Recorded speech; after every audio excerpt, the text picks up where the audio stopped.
Hello all and welcome back again to recognition IAS general studies classes. इस session में हम लोग बात करने वाले हैं हमारे पार्ट 1 जो कि आर्टिकल 1 टू आर्टिकल 4 को कवर करता है। और यहाँ पर बात की गई है स्टेट एंड यूटीज़ की।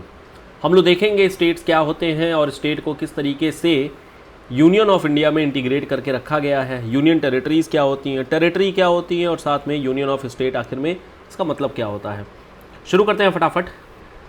हमारा अगर आप पार्ट 1 में आएंगे तो सबसे पहला जो आर्टिकल दिया गया है ये दिया गया है name and territory of the union को लेकर के। एक बेसिक आइडिया आप लोगों को होगा कि जो हमारा यूनियन है या फिर जो हमारा सेंटर है या जो हमारा इंडिया है, बेसिकली ये एक फेडरल नेचर का दिस इज फेडरल नेचर की पॉलिटी यहाँ पर प्रैक्टिस की जाती है। बट ऐसा कहीं पर लिखा नहीं हुआ है। इनफैक्ट अगर हम लोग आर्टिकल नंबर 1 पढ़ें अगर तो यहाँ पर लिखा गया है इंडिया दैट इज़ भारत, यानी इंडिया को डिफाइन किया गया है कि इंडिया का नाम भारत भी है और ये एक यूनियन ऑफ स्टेट है। यहाँ पर कहीं पर भी नहीं लिखा गया है कि दिस इज़ फेडरेशन, ऐसा कहीं पर भी न तो लिखा गया है ना ऐसा कहीं माना जाता है। फेडरेशन नहीं लिखा गया है, यहाँ पर सिंपल लिखा गया है कि this would be the union of states. अब यहाँ पर जो स्टेट्स हैं उनको जरा परिभाषित यहाँ पर किया गया है कि the state and UT thereof shall be as prescribed in the first schedule. हम लोगों ने कल शेड्यूल के बारे में डिस्कशन किया था और वहाँ पर जितने भी हमारे स्टेट्स वगैरह हैं उनका नाम लिखा हुआ था, वहाँ उनका नाम अंकित किया गया है। इनफैक्ट हम लोगों ने डिस्कस भी किया था कि हम लोग जिस तरीके से बुक में पढ़ते हैं और चैप्टर में लिखा होता है कि चैप्टर में उसका मतलब क्या और उसकी जो डेटा वगैरह होती है वो डेटा कहीं ना कहीं पीछे अपेंडिक्स में लिखी होती है। वही चीज़ यहाँ पर भी होती है। यहाँ पर हमारे पास में चैप्टर की जगह पर हमारे पास में आर्टिकल एंड पार्ट्स हैं और जो डेटा है वो हमारा शेड्यूल हो जाता है। और वही चीज़ यहाँ पर बोली जा रही है कि state and territory thereof shall be as specified in the first schedule. तो यहाँ से दो बातें पता लगी कि इंडिया का नाम एक तो भारत भी और साथ में जो ये भारत है हमारा ये यूनियन ऑफ स्टेट्स है। अब जरा समझते हैं कि ये यूनियन ऑफ स्टेट और टेरिटरी ऑफ इंडिया में आखिर में डिफरेंस क्या होता है। यूनियन ऑफ स्टेट का मतलब यहाँ पर ये हो गया कि जितने भी हमारे स्टेट्स थे उस समय के तमाम स्टेट्स थे, जैसे कि प्रिंसली स्टेट हुआ गए या फिर हमारे पास में बाकी के जो ब्रिटिश इंडिया वाले स्टेट्स हुआ करते थे, तो कई सारे यहाँ पर स्टेट्स हुआ करते थे। ये सब आपस में मिल करके फिर इंडिया बनाए हैं। और इस इंडिया को बनाने में ऐसा कोई एग्रीमेंट वगैरह साइन नहीं किया गया है। यहाँ पर जिस तरीके से यूएस में है वहाँ पर एग्रीमेंट है, यहाँ पर कोई ऐसा एग्रीमेंट नहीं साइन किया गया है। और इसी वजह से फेडरेशन ना बोल करके हम लोग बोलते हैं this is union of state. अब यहाँ पर डिफाइन हमें ये करना पड़ेगा कि इस यूनियन ऑफ स्टेट में या फिर अगर इंडिया की टेरिटरी को देखा जाए तो इस टेरिटरी में क्या क्या होगा। तो यहाँ पर बेसिकली 3 चीज़ों को इंक्लूड किया जाता है। एक है टेरिटरी ऑफ स्टेट्स को इंक्लूड किया जाता है, जैसे हमारा उत्तर प्रदेश, मध्य प्रदेश, राजस्थान, तो इनकी टेरिटरी को इंक्लूड कर लिया जाता है जो हमारी स्टेट्स हैं। दूसरा यहाँ पर यूनियन टेरिटरी स्पेसिफाई जो की गई है हमारे फर्स्ट शेड्यूल में उनको नोट डाउन किया जाता है। लेकिन अगर हम केवल और केवल जो हमारे स्टेट्स हैं और जो हमारे यूटीज़ हैं केवल इन्हीं को हम अगर इंटीग्रेट करें तो हमारे पास में कुछ एक्स्ट्रा एरियाज़ जो आते हैं वो एक्स्ट्रा एरिया पर कहीं ना कहीं एक प्रॉब्लम हो सकती है। इनफैक्ट ये एक्स्ट्रा एरिया कुछ भी हो सकते हैं। इन फ्यूचर अगर मान लेते हैं अगर कोई नया स्टेट हमारे में मिलना चाहता है, जुड़ना चाहता है, नई टेरिटरी अगर मान लेते हैं इंडिया में इंटीग्रेट होना चाहती है तो वो कभी भी आर्टिकल नंबर 1 में आ नहीं पाएगी। हमें कुछ एक्स्ट्रा यहाँ पर प्रोविज़न करने पड़ेंगे। अब जरा अपने आप को 1946 से 1950 के बीच में रख करके देखिए, यहाँ पर आपको देखने को मिलेगा कि बहुत सारे स्टेट ऐसे थे जो कि इस समय इंडिया का पार्ट नहीं थे, तमाम थे, जैसे सिक्किम हो गया या फिर इसी तरीके से गोवा हो गया। तो बहुत सारे स्टेट्स थे जो एक्चुअल में it was not part of India. तो हमने कुछ एक्स्ट्रा टेरिटरी के नाम पर रख दिया कि such territory it may be acquired, जो बाद में हम एक्वायर कर सकेंगे उनको भी हमें इंटीग्रेट करना पड़ेगा। अब ऐसा इस वजह से किया गया है क्योंकि बार बार अगर हम लोग अमेंडमेंट करते रहेंगे तो ये कहीं ना कहीं इट विल बी इलॉजिकल, क्योंकि हमें स्टेट इंटीग्रेशन या स्टेट की जो रीऑर्गेनाइजेशन है कहीं ना कहीं वो करते रहना पड़ेगा ताकि हमारा एडमिनिस्ट्रेशन सेटअप और जो हमारी गवर्नेंस है ये हमारी अच्छे से चलती रहे। तो यहाँ पर 3 चीज़ों के बारे में हम लोगों ने देखा। एक तो टेरिटरी ऑफ स्टेट होना चाहिए, यूनियन टेरिटरी जो शेड्यूल में दी गई है, और साथ में कुछ ऐसी टेरिटरीज जो कि बाद में हम लोग एक्वायर कर सकें। आर्टिकल नंबर 2 में ये कहा जाता है कि हम किस तरीके से नए स्टेट को फॉर्म कर सकते हैं। जैसे मान लेते हैं हमारा इंडिया है। अब हमें पता है कि इंडिया में कोई भी ना तो रिसोर्स यूनिफॉर्मली डिस्ट्रीब्यूटेड है और ना ही यहाँ पर जो पॉपुलेशन है वो यूनिफॉर्मली डिस्ट्रीब्यूटेड है। तो यहाँ पर जो हमारी पॉपुलेशन हो गई दिस इज पॉपुलेशन, ये जो हमारी पॉपुलेशन है वो समय के साथ में बदलती रहती है। जैसे उत्तर प्रदेश, मध्य प्रदेश, राजस्थान, यहाँ पर देखेंगे तो आपको देखने को मिलेगा कि यहाँ पर बिहार वगैरह, यहाँ पर बहुत ज़्यादा पॉपुलेशन है, काफ़ी ज़्यादा पॉपुलेशन है। और इनफैक्ट इन टेरिटरीज़ को भी अगर आप देखेंगे, इनकी जो स्टेट टेरिटरी को देखेंगे, स्टेट टेरिटरी भी इनकी काफ़ी ज़्यादा बड़ी बड़ी है। तो समय के साथ में होता क्या है कि चूंकि हमारा एडमिनिस्ट्रेटिव मैकेनिज्म उतना ही है जितना है, प्लस साथ में तमाम कल्चरल फैक्टर्स वगैरह भी होते हैं। जैसे उत्तर प्रदेश में देखेंगे तो 4 डिफरेंट तरीके के कल्चरल फैक्टर हमें देखने को मिल जाते हैं। तो विद द टाइम हमें करना ये होता है कि हमें स्टेट को रीऑर्गेनाइज करना होता है, रीऑर्गेनाइज करना होता है। अब ये रीऑर्गेनाइजेशन आपकी हर स्टेट में हो सकती है। तो यहाँ पर 2 तरीके की नई चीज़ें हो गई, या तो हम किसी नए स्टेट को ही बना रहे होंगे, मान लेते हैं कोई गोवा टाइप का नया स्टेट आया और हमने उसे इंडिया में इंटीग्रेट कर दिया, तो हमें इसे एक नया स्टेट बनाना पड़ जाएगा। तो नया स्टेट ही बनाना है, या फिर अगर कोई स्टेट ऑलरेडी बनाया है लेकिन उसमें एडमिनिस्ट्रेटिव प्रॉब्लम्स आ रही हैं, तो उसको हमें रीऑर्गेनाइज करने पर भी हमें नए स्टेट इस्टाब्लिश करने पड़ेंगे। तो 2 तरीके हो सकते हैं। विद इन द स्टेट अगर हमें बाइफरकेट करके 2 स्टेट बनाने हैं, या फिर नए स्टेट को ही एकदम से एडमिनिस्टर करना है, लेकर के आना है। तो इन सब चीज़ों के लिए पावर किसको दी गई है? इन सब चीज़ों के लिए पावर दी गई है प्रसिद्ध पार्लियामेंट को। पार्लियामेंट स्टेट फॉरवर्ड हमारे आर्टिकल नंबर 2 में लिखा गया है कि पार्लियामेंट में by law admit into the union और establish new state on such terms and condition as it think fits. यानी द पावर टू एडमिनिस्टर और यू कैन से कि establishment of the new state, ये किसके हाथ में है? ये है पार्लियामेंट के हाथ में। आपसे क्वेश्चन यहां पर बन सकता है कि जो पावर टू एडमिस या फिर कह सकते हैं कि establishment of the new state, क्या वो पार्लियामेंट के हाथ में है या फिर वो प्रेसिडेंट के हाथ में है, किसके हाथ में है? तो आपका आंसर होना चाहिए this is in the hand of parliament. और ये स्ट्रेट फॉरवर्ड हमारे आर्टिकल नंबर 2 में भी कहा गया है। आर्टिकल नंबर 3 में अगर आते हैं तो इस आर्टिकल नंबर 3 में बोला गया formation of new state and alteration of areas boundaries and the name of existing state. तमाम आप लोगों ने नाम सुने होंगे, जैसे कि अगर देखेंगे बंगाल का नाम बंगला कर दिया गया है, बंगाल का नाम बंगला कर दिया गया है। सिमिलरली इसी तरीके से उड़ीसा का नाम पहले होता था दिस इज़ उड़ीसा, इसका नाम बदल करके ओडिशा कर दिया गया है, दिस इज़ ओडिशा हो गया। सिमिलरली इसी तरीके से जब उत्तराखंड बनाया गया था तो उसका नाम उत्तरांचल हुआ करता था, लेकिन उसका नाम बदल करके बाद में उत्तराखंड कर दिया गया। तो हमारे पास इस तरीके से कई सारे स्टेट्स हैं जिनका नाम बाद में चेंज किया गया है, उसके बाउंड्रीज में अल्टरेशन की गई है, उनके एरिया में अल्टरेशन किया गया और इनफैक्ट नए स्टेट का फॉर्मेशन भी किया गया है। तो ये जो जितनी भी चीज़ें हैं, जितने भी हम लोग यहाँ पर एक तरीके से कह लीजिए जो भी मॉडिफिकेशंस या भी जो भी चेंजेस वगैरह कर रहे हैं, इन चेंजेस करने के आखिर में पावर किसको है? Again the power is in the hand of parliament. Parliament के हाथ में ही यहाँ पर भी पावर होती है किसी भी तरीके की चेंज करने की। अब ये जो पावर है पार्लियामेंट को लेकर के आने की, इसका हम लोग प्रोसीजर अभी नहीं देखे हैं। हमने बस देखा है कि इस किसके पास पावर है, तो पावर है पार्लियामेंट के पास में, लेकिन इसका एक प्रोसीजर होता है। प्रोसीजर क्या होता है उसको जरा डिस्कस करते हैं। पहले जरा इस आर्टिकल में क्या लिखा गया है इसको जरा डिस्कस कर लें। पावर दी गई है पार्लियामेंट को, पार्लियामेंट को ये पावर दी गई है to form a new state by separation of territory from any state. मतलब उत्तर प्रदेश से उत्तराखंड और उत्तर प्रदेश ये 2 टेरिटरी सेपरेट करके बनाई गई। बिहार से झारखंड और बिहार 2 अलग अलग बनाया गया। मध्य प्रदेश से मध्य प्रदेश और छत्तीसगढ़ बनाया गया। आंध्र प्रदेश से आंध्र प्रदेश और तेलंगाना बनाया गया।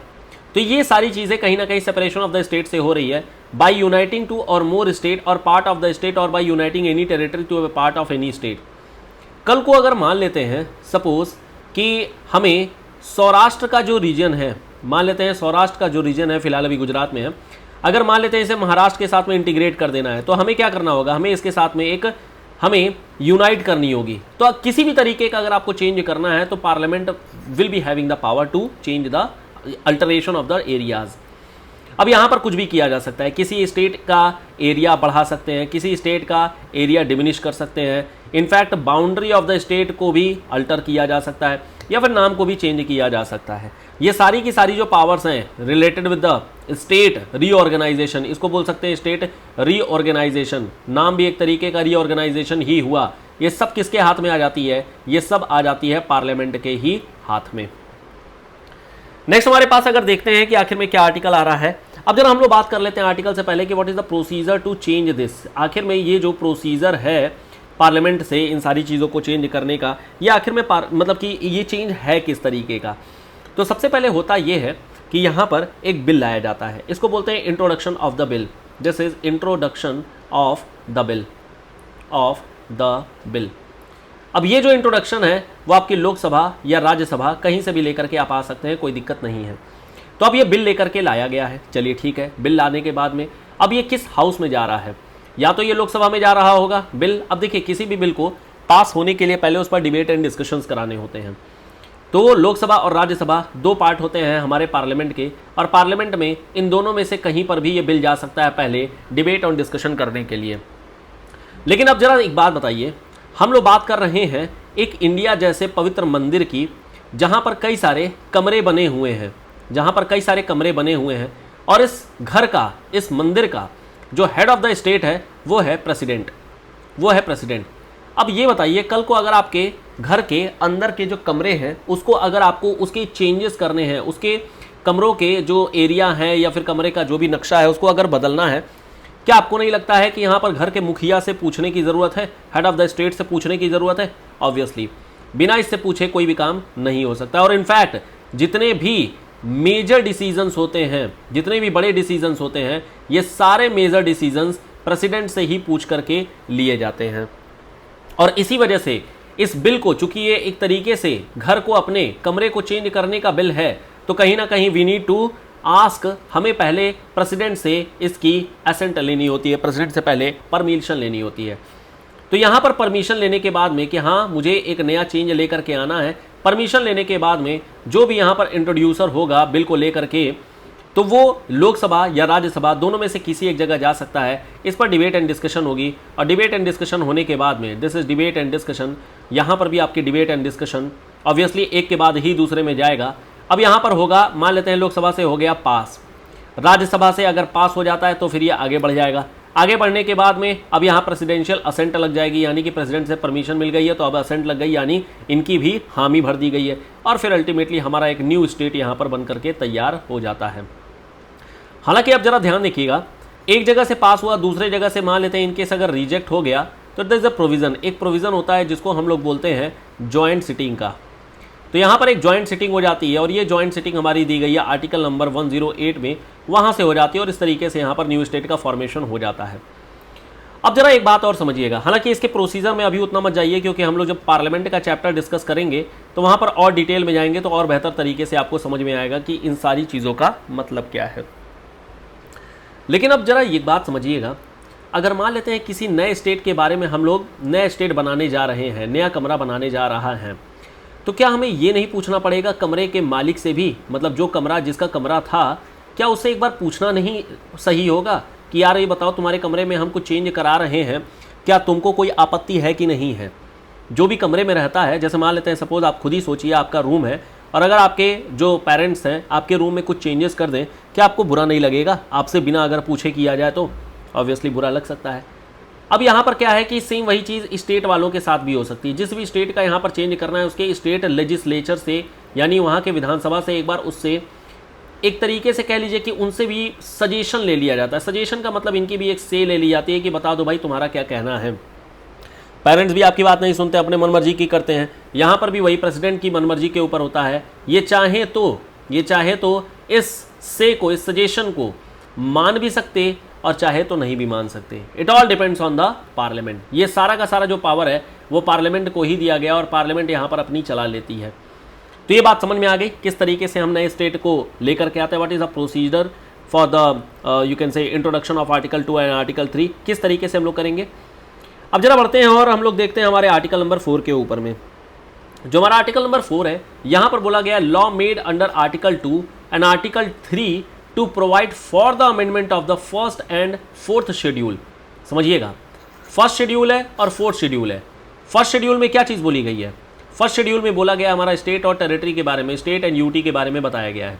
अगर मान लेते हैं आर्टिकल 2 और आर्टिकल 3 के जरिए we have integrated new state, अगर मान लेते हैं कोई नया स्टेट हम लोग इंटीग्रेट कर दिए हैं, कोई नया स्टेट लेकर के आ गए हैं, जैसे मान लेते हैं आंध्र प्रदेश का जो इलाका है उसको तोड़ करके हम लोगों ने तेलंगाना और आंध्र प्रदेश बना दिया है, ठीक है। तो और दूसरी फोर्थ शेड्यूल में क्या चेंजेस आएंगे ये हम लोग आगे पढ़ेंगे। फोर्थ शेड्यूल में दिया गया है राज्यसभा की सीट के बारे में, और जो राज्यसभा की सीट है इसका भी बंटवारा होगा अगर स्टेट का डिवीज़न होता है तो। ये क्या होता है ये हम लोग बाद में जब डिस्कस करेंगे राज्यसभा के बारे में, तो बेहतर तरीके से आपको यहाँ पर समझ में आएगा। फिलहाल अभी बस ऐसी मान लीजिए कि यहाँ पर 4th शेड्यूल में भी कुछ कुछ चेंजेस लेकर के आने होंगे। So this would supplement incidental and consequential matter, इसके बारे में बताया गया हमारे आर्टिकल नंबर 4 में कि क्या लॉ बनेगा। तो यहाँ पर बोला गया है कि एनी लॉ, कोई भी लॉ अगर हम बनाते हैं जो कि आर्टिकल 2 और आर्टिकल 3 से रिलेटेड है, such provision for the amendment of 1st schedule and 4th schedule as may be necessary to give effect to provision of the law and may also contain such supplement incidental consequential provision including provisions as to representation in parliament and legislature of the state or state affected by the law as parliament may deem necessary।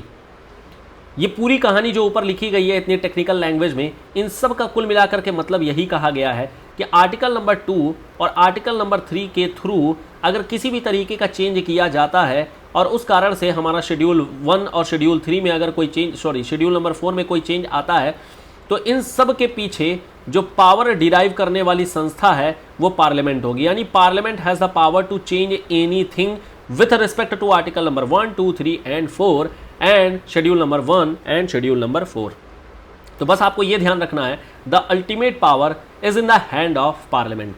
लेकिन यहां पर जरा देखिएगा, अब चूंकि यहां पर हम लोग चेंजेस कर रहे हैं, हम लोग यहाँ पर आर्टिकल के थ्रू कहीं ना कहीं संविधान में चेंज करने की कोशिश कर रहे हैं, तो इस संविधान में जो चेंज किया गया, क्या हम उसे कॉन्स्टिट्यूशनल अमेंडमेंट बोल सकते हैं? और कॉन्स्टिट्यूशन में अमेंडमेंट करने का तरीका बताया गया आर्टिकल नंबर 368 में। यहाँ पर आर्टिकल नंबर 4 में सब क्लॉज जो 2 बोलता है, ये बोलता है नो सच लॉ, यानी ऐसा लॉ जो भी बनाया गया पार्लियामेंट के द्वारा जो कि स्टेट रीऑर्गेनाइजेशन को लेकर के है, इसमें से कोई भी ऐसा लॉ, नो सच लॉ, ऐसा माना जाएगा shall be deemed to be amendment of constitution for the purpose of article 368। यानी कि जो हम लोगों ने यहां पर डिस्कस किया है कि ऐसा रीऑर्गेनाइजेशन, स्टेट रीऑर्गेनाइजेशन करने के लिए जो पार्लियामेंट के हाथ में पावर दी गई है, इसका प्रोसीजर कभी भी कॉन्स्टिट्यूशनल अमेंडमेंट के तरीके से नहीं होगा। और जो कॉन्स्टिट्यूशनल अमेंडमेंट के लिए जो तरीका है वो बताया गया आर्टिकल नंबर 368 में। यानी कि हम लोगों ने जो यहां पर ये तरीका डिस्कस किया है, ये तरीका ऑब्वियसली आर्टिकल नंबर 368 का तो नहीं है, लेकिन ये वो तरीका होगा जो article number 1 to article number 4 के लिए एप्लीकेबल होगा। और ये बात इनफैक्ट यहाँ पर यही चीज़ बोली जा रही है कि इसको हम लोग जो भी चेंजेस वगैरह किए गए, जो भी स्टेट रीऑर्गेनाइजेशन किया गया, इसे हम कभी भी कॉन्स्टिट्यूशनल अमेंडमेंट नहीं मानेंगे। इसको हम लोग कॉन्स्टिट्यूशनल अमेंडमेंट नहीं मानेंगे। अब यहाँ से एक बात ये नहीं समझ में आएगी आप लोगों को, मान लेते हैं जैसे जब तक इंडियन टेरिटरी के अंदर में रह करके हम लोग बात कर रहे हैं, जब तक हम लोग इंडियन टेरिटरी में अंदर रह करके बात कर रहे हैं, तब तक तो हमारा आर्टिकल नंबर 1 to 4 काम में आ रहा है, इसमें कोई दिक्कत नहीं है।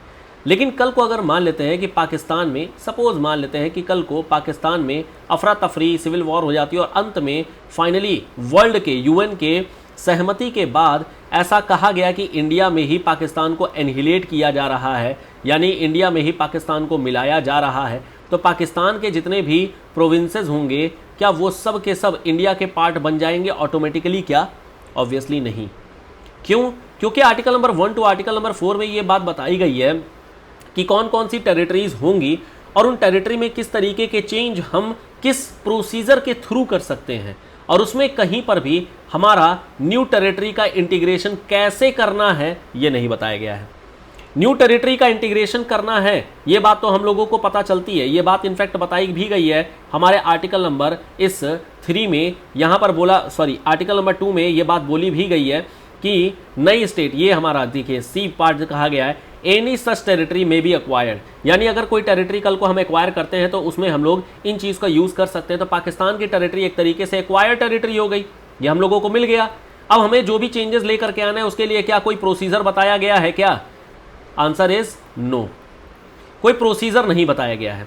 और इनफैक्ट यही सारा केस हम लोगों को देखने को मिला जब हम लोग बेरूबारी का केस देखते हैं। तो बेरूबारी का एक केस था, बेरूबारी का केस होता है बेसिकली बंगाल में एक थाना है बेरूबारी थाना, जो कि जब बांग्लादेश का क्रिएशन हो गया था उसके बाद से ये मैटर उठ गया कि बेरूबारी जो थाना है वो किसके अंडर में जाएगा, जो बेरूबारी का थाना है ये किसके अंडर में जाएगा, ये बात यहाँ पर केस उठी। और केस उठने के बाद में फाइनली यहाँ पर कोर्ट ने ये बोला, सुप्रीम कोर्ट जो है उसको इंटरप्रेट करता है और ऐसा कहा गया कि देखो इंडिया के विद इन द इंडिया अगर कोई टेरिटरी आती है तो इसके लिए तो हम लोग जो भी अमेंडमेंट करेंगे वो हम लोग आर्टिकल नंबर 368 के थ्रू अमेंडमेंट नहीं मानेंगे, ऐसा तो आर्टिकल नंबर 4 में कह दिया गया है। लेकिन अगर ऐसा कोई केस आता है जहां पर एकदम से नई टेरिटरी, न्यू टेरिटरी को एक्वायर किया जा रहा है, न्यू टेरिटरी को अगर एक्वायर किया जा रहा है तो इसके लिए हमें आर्टिकल नंबर 368 का यूज करना पड़ेगा और इसे हम लोग कॉन्स्टिट्यूशनल अमेंडमेंट भी बोलेंगे, कॉन्स्टिट्यूशनल अमेंडमेंट भी बोलेंगे। तो एक बात तो ये समझ में आ गई कि जो बेरीबारी थाना वाला केस हुआ था बंगाल में, अगर हम लोग इसको इंडियन टेरिटरी में इंटीग्रेट करते हैं तो ऑब्वियसली यहाँ पर कोई ना कोई अमेंडमेंट करनी पड़ी होगी। अगर ये वाली बात सही है कोर्ट की, तो यहाँ पर भी कोई ना कोई अमेंडमेंट किया गया होगा। Yes, 100th constitutional amendment act जो है वो इसी बात को शो किया है कि बेरूबारी थाना किस तरीके से इंटीग्रेट होगा, क्या होगा। क्या ये बात समझ में आ गई? तो article number 1 to 4 with in the, अगर इंडिया विद इन द, एक तरीके से बोल सकते हैं कि जो डोमेस्टिक अगर हमें डोमेस्टिक रीऑर्गेनाइजेशन करना है तो उसके लिए हमें कॉन्स्टिट्यूशनल चेंजेस करने की ज़रूरत नहीं होगी। लेकिन अगर मान लेते हैं कि टेरिटरी को एक्वायर करना है, टेरिटरी को नई टेरिटरी लेकर के आना है, तो वहाँ पर हमें कॉन्स्टिट्यूशनल अमेंडमेंट करना पड़ेगा। ये बात आप लोगों को क्लियर हो गई होगी और इस पर कई सारे सवाल भी बने हुए हैं। अब जरा यहाँ पर एक बात हम लोग और समझते हैं। एक बात यहाँ पर ये समझना है, अब हमें एक बात तो ये क्लियर हो रही है कि 1950s के दौरान का जो भारत था वो आज की डेट में तो ऐसा होगा नहीं। 1950s के दौरान में जो भारत रहा होगा वो एकदम से अलग रहा होगा। जैसे मान लेते हैं कि हमारा जैसे जम्मू एंड कश्मीर हो गया, ये हमारा पार्ट हुआ करता था। फिर हमारा जो ये उत्तर प्रदेश का इलाका है ये उत्तर प्रदेश हुआ करता था, या हमारा बिहार का एरिया हुआ करता था, या हमारा मध्य प्रदेश का हुआ करता था, या हमारा राजस्थान हुआ करता था। ये पूरा का पूरा जो पार्ट है ये हमारा बॉम्बे प्रोविंस हुआ करता था। फिर ये मद्रास प्रोविंस हुआ करता था। ये हमारा उड़ीसा हो गया, उड़ीसा प्रोविंस हो गया। ये बंगाल हो गया। ये हमारा ईस्ट पाकिस्तान हो गया, दिस इज़ ईस्ट पाकिस्तान हो गया। ये हमारा अहोम हो गया। ये हमारा नॉर्थ जो ईस्ट वाला इलाका था, नॉर्थ ईस्ट फ्रंटियर हो गया। फिर उसके बाद से ये हमारा कर्नाटक हो गया, ठीक है। दिस वाज आल्सो गोवा, लेकिन खैर it was not part at that time. फिर उसके बाद से ये केरला हो गया, ये हमारा तमिलनाडु हो गया। ये सारे पार्ट तो हमें समझ में आ रहे हैं और इनफैक्ट ये सारे पार्ट हम लोगों को 1950s तक हमें यही ऐसा ही कुछ देखने को मिला। लेकिन फिर धीरे धीरे यहाँ पर रीऑर्गेनाइजेशन किया गया। रीऑर्गेनाइजेशन करने में हम लोगों ने तमाम चीज़ों को देखा। तमाम चीज़ों में सबसे पहले इस बॉम्बे प्रोविंस को तोड़ करके, कब तोड़ा गया, हम लोग बात कर रहे हैं 1960s की। 1960s के दौरान में इस बॉम्बे प्रोविंस को तोड़ा गया और यहाँ पर अब ये एक गुजरात प्रोविंस हो गया और दूसरा महाराष्ट्र प्रोविंस हो गया। This is Maharashtra province. ये कहानी कब हो रही है? ये कहानी हो रही है 1960 की। अब इन दोनों के बीच में एक ऐसा रीजन आता था जिसे हम लोग सौराष्ट्र रीजन बोलते हैं। This is Saurashtra region. तो सौराष्ट्र के में ऐसा इलाका है जहां पर गुजराती और मराठी इन दोनों का ही कल्चर देखने को मिल जाता है। इस वजह से सौराष्ट्र को गुजरात और महाराष्ट्र इन दोनों के साथ में हमें इंटीग्रेट कराना था। तो इस वजह से दोनों ही जगहों के जो गवर्नर हैं उनको एक एक्स्ट्रा पावर का मतलब आर्टिकल नंबर 371 के थ्रू उनको एक एक्स्ट्रा रिस्पॉन्सिबिलिटी दी गई कि आप सौराष्ट्र बोर्ड बनाएंगे और वहाँ पर सौराष्ट्र के जो भी लोग हैं उनके वेलफेयर को हमेशा इंश्योर करते रहेंगे।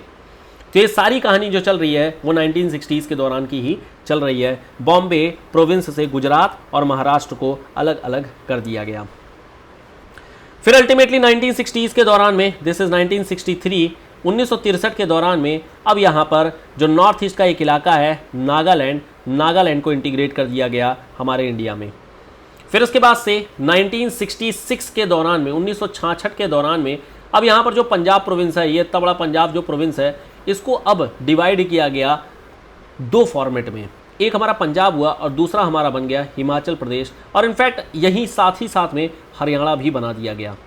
अब ये बेसिकली अलग अलग तरीके से बनाया गया था। पंजाब जो कि सिख डोमिनेटेड इलाका था, हिमाचल प्रदेश ये माउंटेन इलाका बन गया था, इसलिए अलग करना ज़रूरी था। जो हरियाणा था बेसिकली ये हिंदी बेल्ट था। तो इन तीनों को ही अपना अलग अलग इस तरीके से किया गया। 1966 में बेसिकली यहाँ पर चीज़ें होती हैं, हरियाणा, चंडीगढ़ एंड हिमाचल प्रदेश, और ये सब अलग हो जाते हैं, सबकी अलग अलग राजधानियाँ बना दी जाती हैं।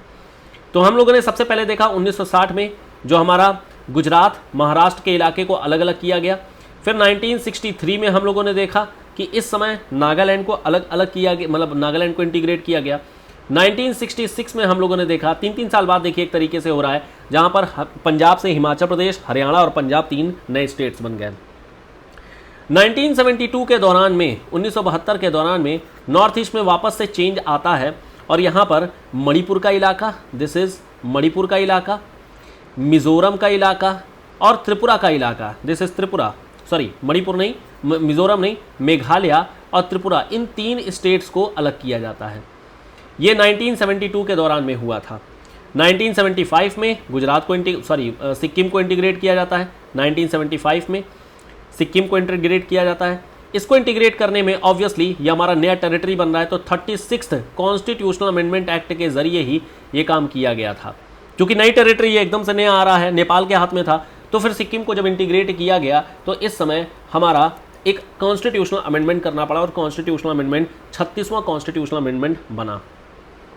1987 में फिर एक बार और रीऑर्गेनाइजेशन किया जाता है और इस समय जो अरुणाचल प्रदेश का इलाका है, दिस इज अरुणाचल प्रदेश का जो इलाका है, प्लस साथ में जो मिजोरम का इलाका है और साथ में गोवा का जो इलाका है, इन तीनों को एक साथ इंटीग्रेट किया गया as part of the Indian state के तौर पर इनको इंटीग्रेट किया गया 1987 में।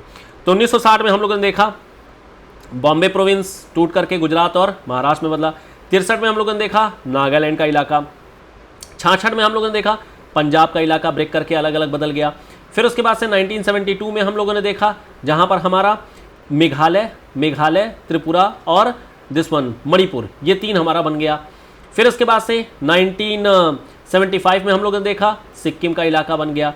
फिर उसके बाद से 1987 में हम लोगों ने देखा नॉर्थ ईस्ट में फिर चले आइए, यहाँ पर है आपका अरुणाचल प्रदेश, साथ में आपका मिजोरम का इलाका, मिजोरम और साथ में हमारा गोवा का इलाका। ये 3 इंटीग्रेट किए गए, 3 हमारे जो कंट्रीज़ हैं, मतलब 3 स्टेट्स हैं, इंटीग्रेट किए गए। हालांकि बाद में 2000 में आते आते फिर से यहाँ पर चूंकि उत्तर प्रदेश की बॉर्डर बहुत बड़ी थी, इसलिए उत्तर प्रदेश को ब्रेक करके यहाँ पर उत्तराखंड एक नया बनाया गया, बिहार को ब्रेक करके झारखंड एक अलग स्टेट बनाया गया, मध्य प्रदेश को ब्रेक करके हमारा यहाँ पर छत्तीसगढ़ एक और एक्स्ट्रा स्टेट बनाया गया। ये 2000 में हुआ था, ये 2000 में हुआ था। फिर उसके बाद से 2014 में फिर से यहाँ पर जो हमारा आंध्र प्रदेश है, इस आंध्र प्रदेश को ब्रेक करके 2 पार्ट में डिवाइड किया गया, आंध्र प्रदेश हो गया और साथ में तेलंगाना हो गया। तो ये हम लोगों ने देखा स्टेट रीऑर्गेनाइजेशन। हालांकि ये जो स्टेट रीऑर्गेनाइजेशन है इसकी अपने आप में एक कहानी है। स्टेट रीऑर्गेनाइजेशन एक्ट के नाम पर जो कि 1956 के दौरान में हुआ था, अलग अलग कमिटीज़ बनाई गई थी और इसकी जो अलग कहानी है ये हम लोग डिस्कस करेंगे एक सेपरेट वीडियो में, और इनफैक्ट नेक्स्ट वीडियो में ही हम ये सारी चीज़ें डिस्कस कर लेंगे। तो बेसिकली हम लोगों ने देखा आज की डेट में कि कितने क्या क्या चीज़ें यहाँ पर हमें देखने को मिल रही हैं और हम लोगों ने इस पूरे आर्टिकल को भी कवर कर लिया। तो हमारा पार्ट 1 कंप्लीट होता है, that is article number 1 to article number 4 we have completed.